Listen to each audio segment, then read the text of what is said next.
ایک بزرگ رحمۃ اللہ تعالی علیہ تھے، کہیں بیابان جنگل میں جا رہے تھے جہاں پر طرح طرح کے درندے تھے، حیوانات تھے، تو انہیں بڑی وحشت محسوس ہوئی۔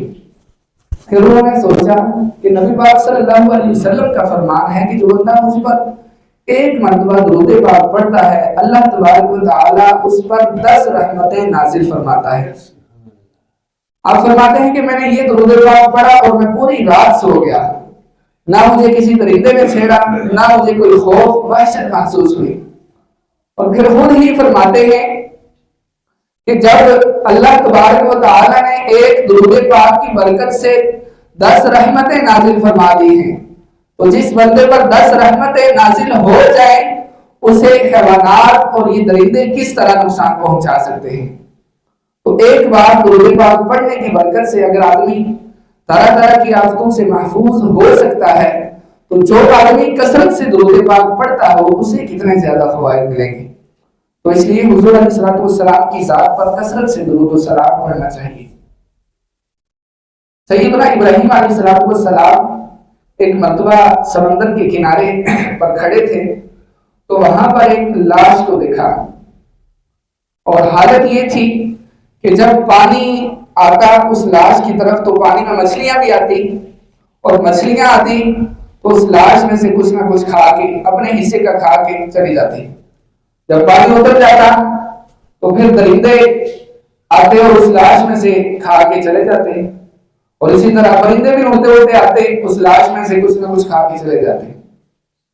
بعد اللہ تبارک و تعالی کی قدرت میں غور کرنے لگی کہ ایک جسم ہے، اس میں سے مچھلیوں نے بھی کھایا ہے، پرندوں نے بھی کھایا ہے، درندوں نے بھی کھایا ہے۔ اللہ تبارک و تعالی بروز قیامت یہ تمام چیزوں کے پیٹوں سے ایک ہی جسم پر یہ اس کے عذاب کو کیسے جمع کرے گا؟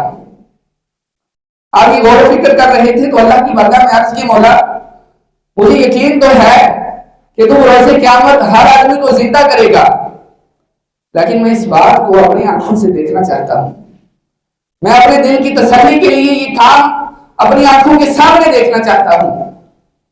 اللہ تبارک و تعالی نے حکم دیا کہ 4 پرندے پالو،